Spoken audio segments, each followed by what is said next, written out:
There are many of the activities and experiments that are going on board the International Space Station that are actually aimed at getting us human beings ready to expand human exploration out into deep space.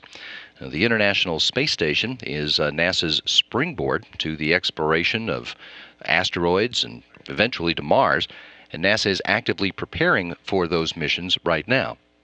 In fact, today, underwater, out at the Neutral Buoyancy Laboratory here at the Johnson Space Center, astronauts Stan Love and Steve Bowen are trying out some of the tools and techniques that we would use to explore an asteroid. They've agreed to take a few minutes right now to talk with us about what they're doing. It's our first underwater interview from the NBL. Good morning, gentlemen. Stan Love, can you hear me? Loud and clear. How do you have me? We've got you 5x5, Stan. Would you start by explaining to us what you guys are doing down there today? Sure. We're doing two main things here. First of all, we're working on the techniques and tools that we might use someday to explore a small asteroid that was captured from orbit around the sun and brought back by a robot spacecraft to orbit around the moon. And when it's there, we can send people there to take samples and take a look at it up close. So that's our one main task. We're looking at the tools we'd use for that, how we take those samples. The second thing we're doing is testing whether an upgraded version of our bailout and survival suit, basically similar to the one we used on the space shuttle, can work as a full-blown space suit for doing spacewalk. And that's the suit you're wearing now, right? Correct. That's the orange. It's called a modified ACES suit. And if you remember all the footage you saw of shuttle crews marching out to go strap into the space shuttle wearing those orange suits, that's this suit with some important upgrades. For example, what's different about it other than the color? The color's still the same. Its life support connectors are completely different. It's also been modified so that it fits us more snugly and gives you a little bit more body mobility. And it's been biased to put the arms in a better working location for working in zero gravity. Steve is there behind you.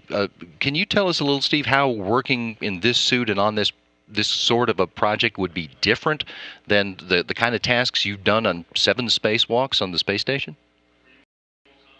Well, when you are working in the EMU, it was designed to operate in space and to do those tasks. And so 2 other upgrades to these suits, the gloves and the boots, are both from the EMU.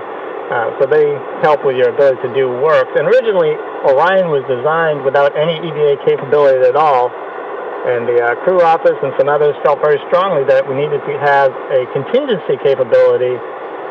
And so the idea of doing an umbilical spacewalk in the suit you were launching and landing in, ACES at the time,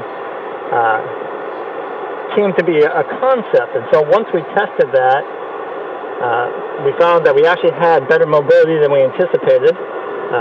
Still have a long way to go to get any real useful mobility. And as far as what we will be able to do in this suit, we just don't know, because it needs some significant modifications to make it easy to translate. As you can see, I can't stretch my arms out quite as far as we used to in the EMU, and the work envelope is very small. It's hard to go all the way across. So as we get through, as Stan said, as we look at these tasks are outstanding to help us develop what needs to be modified in the suit as well. They're just 2 concepts that seem to work well together to potentially achieve this mission. Apart from the suits, what else do we still need to work out before we can go to an asteroid and do something useful? I'll let Stan explain that. He's the one playing with the tools today. Oh, there's all sorts of things. For instance, from lessons learned, this is Steve's and my second run in this suit. Last time we learned that if you try to use a geologic hammer in a spacesuit, where your work envelope's right in front of your faceplate, that's not really a very good idea. So we still have a lot of room for improvement on tools. And then I guess the biggest unknown for going out and doing a spacewalk on a captured asteroid is what the asteroid is going to be like. The small asteroids that we could go and get with a robot ship are tiny. They're, a few yards across. Mm-hmm. And even in the world's finest telescopes, they're a dot. So you may not know till you get there whether you're dealing with basically a pile of sooty gravel that's loosely held together by its own weak self-gravity, or it could be a solid chunk of nickel iron. And the way you would move around on those, the way you would take samples from them are completely different.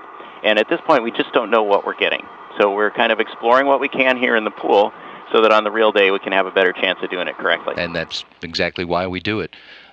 Stan and Steve, I really appreciate you taking a couple of minutes to talk to us. It's fun to do that and to see what you're working on there. Good luck. Thank you. Thank you.